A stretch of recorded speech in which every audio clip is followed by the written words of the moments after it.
Hey friends, it's Pastor Virginia with today's devotional thought. I chose Genesis 1, beginning at the 29th verse at the end of the chapter, to begin our reading.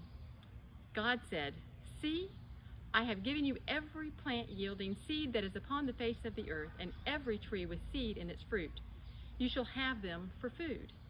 And to every beast of the earth, to every bird of the air, to everything that creeps on the earth, everything that has the breath of life, I have given every green plant for food." And it was so.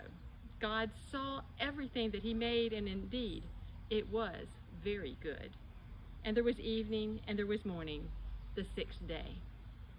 When we read this passage, we note that God saw, that God took note, that God beheld creation. You know, this reminds me of a new spiritual practice I was introduced to recently. It's called Visio, Divina. The idea is that we look at things through the eyes of the divine, to see God's hand and God's handiwork around us. Not to just merely gaze or to notice a pretty color, but to behold in a divine way. We do this in a practice called Lectio Divina, when we study God's Word and we reflect on it multiple times to allow certain things to stand out for us. Well, what if we consider doing the same thing visually? One of the ways to do this is, of course, prepare your mind and invite God to speak to you. Then to go out and look. One of the ways I like to do that is going for a walk.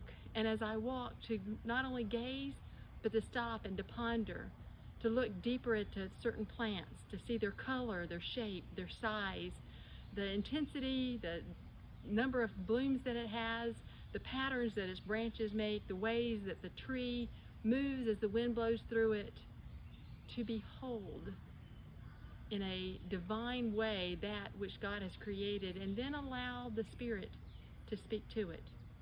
One of the secrets of this practice is actually to take a picture of it, to then sit back and look at that picture, to look at it multiple times, to look at it zoomed in and zoomed out from different angles if you have a digital camera or a iPhone that lets you do that.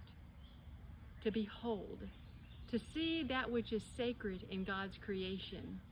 Genesis reminds us that this creation, all of it around us, is God's gift to us. The spring that comes and every year something new blooms and grows is God's gift to us. All the seeds and the plants and the things that we eat is God's gift to us.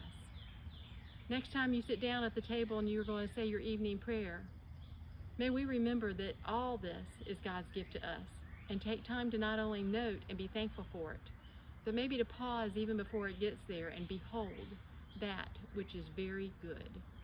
Thanks be to God for this creation and for the gift of this practice that lets us take note of God's goodness to us. Have a great day.